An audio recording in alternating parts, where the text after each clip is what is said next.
Okay, today we're going to be talking about the ministry of angels. This is something that normally people mostly remember when they were little kids.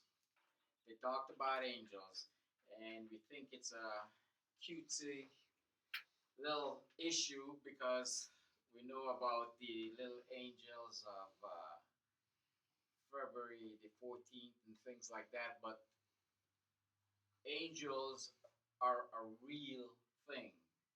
As a matter of fact, for the most part, when God communicated with humans, they spoke or they sent the information through angels. Okay? It says that the word for angel in both the Hebrew and the Old Testament and the Greek New Testament means literally messenger or envoy. That's what God used them for. Okay?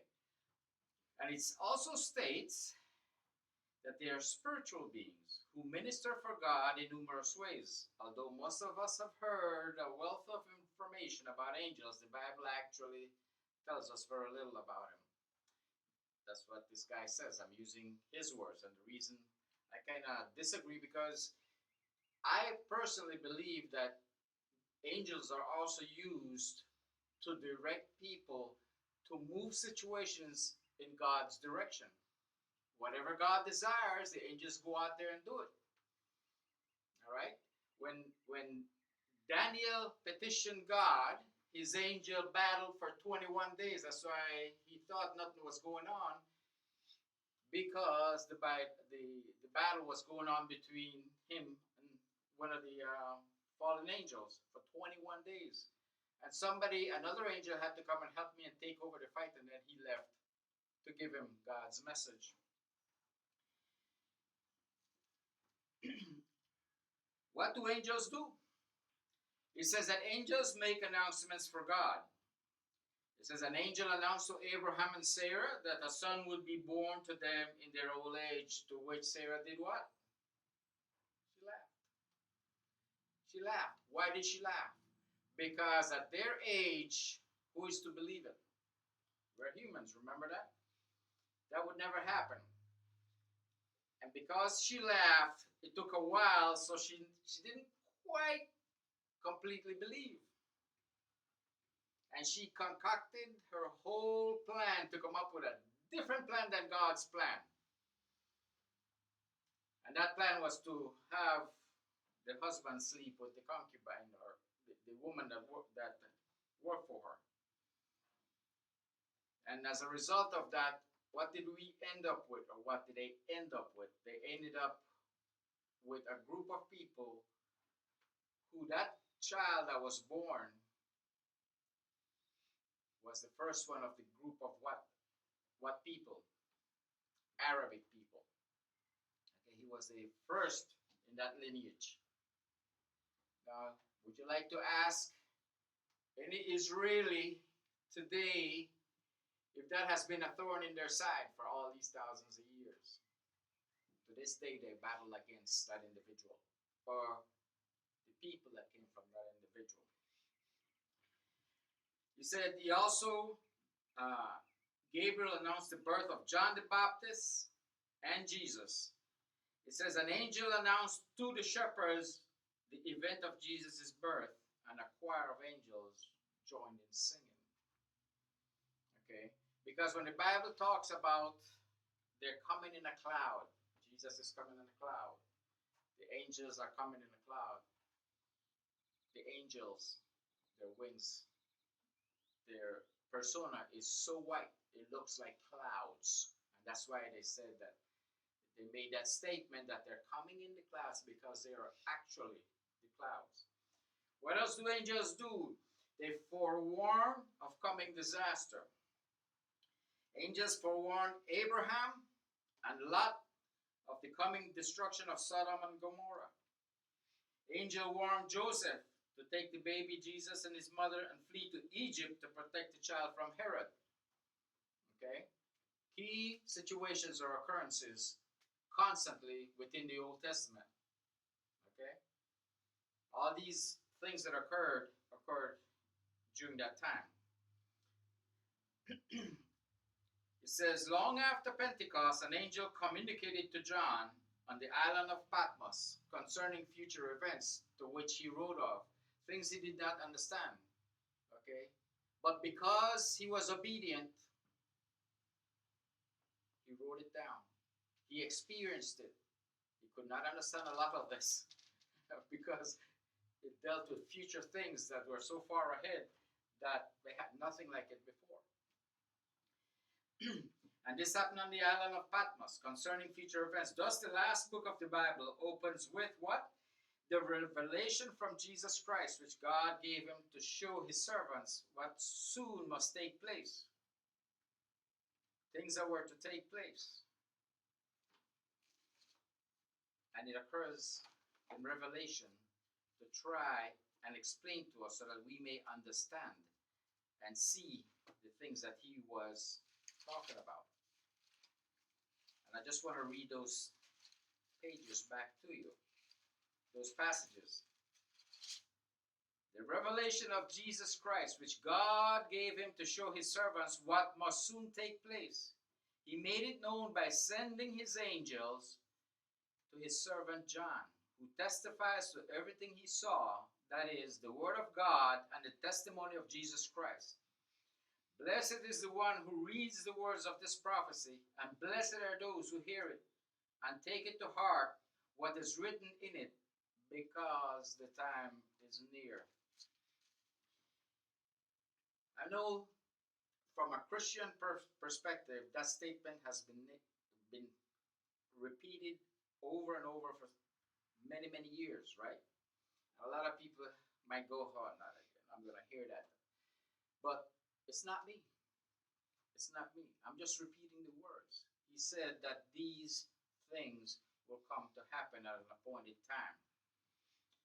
If you do any heavy studies out of the Bible, we can come to a close proximity to when this is happening.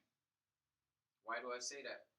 Because God said that no man knows the exact time, but he brings us close to that period of time, telling us all the things that will come to wars, rumors of wars, pestilences, all these things will come to pass. Okay, and when you look at what's going on in China with the grasshoppers eating all their food and all these things, pestilences, I mean, we have an idea that there are groanings that we're getting to that position. Okay, regardless of what we believe, because lately all I'm seeing is everything coming against the gospel of God, which, by the way, is another clue as to what's going to happen in the end, right? We see that, and he says that people will be lovers of themselves. Men will be lovers of men. People will be more against God than for God. And that's what's happening today. No different. I always say the difference between us and the people from thousands of years ago are better transportation, better teeth, better clothes, but that's about it. In the sin department, we're all the same. We're still the same. We're still doing the same nonsense, even though we can read it and learn from it, and we choose not to. All right? Angels guide and guard. Abraham and others in Old Testament times are often given guidance and were guarded by angels. An angel prevented Abraham from sacrificing Isaac. Why? Because in his obedience, he chose to do it. But God just wanted to see what he would do. He knew what he was going to do. But that man did what he was supposed to do. Extremely tough. I have 3 boys. Trust me. I know none of them will be willing to take that job upon themselves. Even as a parent. Why? Because we, as parents, what do? We protect. We protect. Okay? Also, angels help in miscellaneous needs. It says, angel prevented Abraham from sacrificing Isaac. Also, an angel guarded Daniel as his friends and his friends. Jesus noted that children are helped by angels. statement is, see that you do not despise one of the little ones. For I tell you that their angels in heaven always see the face of my Father in heaven. What does that mean? You mess with God's kids. It tells you the angel sees the face of God. So when he goes up to meet with God and sees his face and makes a report on you, be very watchful. Be very watchful. It also states that he could have called, and Jesus said that he could have called upon angels to protect him from those sent to crucify him. Okay? What is, in essence, is saying that he didn't have to suffer and go through that suffering. But his choice, he suffered for you. Right? He didn't have to do it. He could have had protection from the angels. Right? But he chose to do it. Next time you're out there thinking and talking to other people, see how many of them will be willing to do that for you. It also says an angel assured Moses that God's people will be delivered from the Egyptians. Did that happen? In more ways than one. Because not only did he deliver them, but when the 10 plagues came, what did they do? Have you read anywhere that you had the Israelites suffering through those 10 plagues? No, they stood by and they watched the power of God when you don't abide by his statements. And I can understand, in his defense, that Pharaoh thought he was a God. So when Moses came along telling him, my God says this, Pharaoh would go, so what? I'm a God, but not the God. There's a big difference, right? So when he didn't listen, till he ran out of soothsayers and he ran out of magicians and all these people that could not duplicate any of these things until today. Because I get and I read how scientists say, oh, this just happened. Yeah, you had a bacteria in the water, this and that. And my only question was, can you do it 10 times in a row? Right on cue. Can you do that? Right? See, the system has to be set up for those things to occur. Can they do it? Chemically, maybe. So where are they going to get all the frogs? Where are they going to get all the grasshoppers? Where are they going to get all the gnats? You know, they never answer that question. They cover what it is that they say, but they don't cover the whole thing. Just the part that pertains to where they can, you know, justify and cover. Oh yeah, this is nothing. It's like no big deal. I haven't read the part where they've done it. Not once have I read that story. It also says an angel served food to Elijah to strengthen him for journey. Angels administered to Jesus after a 40-day fast in the wilderness. An angel ministered to Jesus in the Garden of Gethsemane as he prayed before his crucifixion. And an angel rolled back the stone in front of Jesus' tomb following the resurrection. He had to. The men could not. Oh, a lot of men did. Okay? And then we have angels assist in judgment. It says an angel was the instrument of Herod Agrippa's death. Immediately because Herod did not give praise to God, an angel of the Lord struck him down, and he was eaten by worms and died. Angels will accompany Jesus at his second coming, when he will sit on his throne and judge the nations. Okay? Here's another one. When the Assyrians came from the north to defeat Jerusalem, right? There was the kingdom, northern kingdom and the southern kingdom. They were comprised of 10 tribes, and then the other one comprised of 2 tribes. And the Assyrians came and took over the kingdom of the 10 tribes. And the one great thing happened. But the leadership of the southern kingdom did one thing when he had his prophet: ask God that he may protect us. And he prayed, and he prayed. And the angels came, and let me see, they decimated 185,000 soldiers. So much so that they returned to their country, and there's nothing ever mentioned that they were whooped. There's no mention of that. Remember, he was a winner right to the northern kingdom. When he came to the southern kingdom, they couldn't quite do it. From that group, where had the two tribes, that southern kingdom, guess what? From those two tribes came the same people that were picked to send out to see the land of Israel. And 10 people said, listen, there are giants in the land. There's no way we're going to overcome them. We cannot do anything. And the other two said, listen, it's a land of milk and honey. And if we are to overcome the giants, it would be great for our people. So you see, all along, the angels protected those people. They protected them from Assyria. I don't know how many angels came down, but 185,000 soldiers is a lot of people. It took them during the night to accomplish that feat. It also says only 2 angels are named in Scripture. Jude calls Michael an archangel. In let me see, that's Jude 1:9.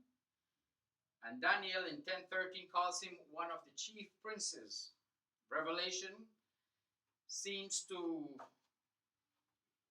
refer to him as the commander of the army of good angels who fought against Satan.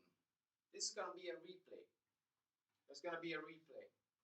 As human beings, we tend to always acclimate to winners.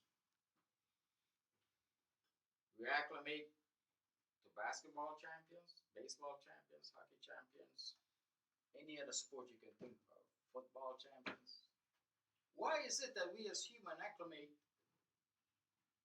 not to the winner, but the individual that lost? There are too many people on earth now that the first thing they argued what they believe to be authority against God. How did that work out for the last group that did that? And now we as humans, more and more I'm seeing that individuals are willing to go against God. Whether it's the group with the rainbow flag, or whether it's the group, the intelligentsia of the world that are willing to make statements based on nonsense. On nonsense. Because I've seen so many discussions where Christian people have just demoralized them. Okay? And they still stand. But that's all right. That's all right. Because there'll be a time where they're able to see what it is that's going to happen. If they can't handle a Christian on earth, they can't handle a God in heaven. I mean, just an observance of mine. And I'm willing to go out on a limb that I'm not wrong. It also says the angel of the Lord. Bible scholars tell us that the angel of the Lord in the Old Testament is often a divine appearance. Whether in Sodom and Gomorrah when they went to Lot's house, okay? Or when Abraham went to get back Lot, right? Because they had 4 armies that came against them. 4 armies. He had 318 people from his house. Do we understand that? 318 people defeated 4 armies from 4 different countries. Okay? What does that tell you? You think that it was Abraham's strength that did that, even though he was a strong man? I don't think so. I think he had a lot of help. I know he had a lot of help. And And the reason and the purpose is because we are to understand that angels are not little cherubs flying around with chubby bodies and little wings on their back. It's not that. That's what we were led to believe. None of that is truth. And the last one, which is angels and demons, right? It says there was an uprising among the angels, and 1/3 of them was cast out of heaven. You can read it in 2 Peter, Jude 1:6, like we did before, Revelation 12:1-9. All seem to refer to these angels who joined Satan in this war against the Creator. Like I mentioned earlier, they lost. But yet today, for some reason, man chooses losers to go hang out with. Thinking, or they have been deceived to think that we're going to win this time, okay? We're going to win this time. I've never seen a primary school basketball team take on the champions of the NBA. What chances do you think they have? What chances do you think they have now? They lost the last time. They're going to lose again. But this time he has deceived a lot of people and he's taking them with him. I mean, nice guy, right? God thinks and wants the best for you, and this guy wants the worst for you, but yet you serve the guy that wants the worst for you. Wow. All right. See how you get out of that one. It says, Jesus also seems to allude to this fall in Luke. I saw Satan fall like lightning from heaven. Maybe it might be another statement that has been previously established. These fallen angels are the demons referred to in the New Testament. They are spirit emissaries of Satan who implement this evil. If you think that is not real, anybody that's from 70s, 80s, look at an album of, say, Led Zeppelin. What's their logo? The angel is like this, falling down from heaven. The clouds are above him, he's falling down. You see, they know what's going on.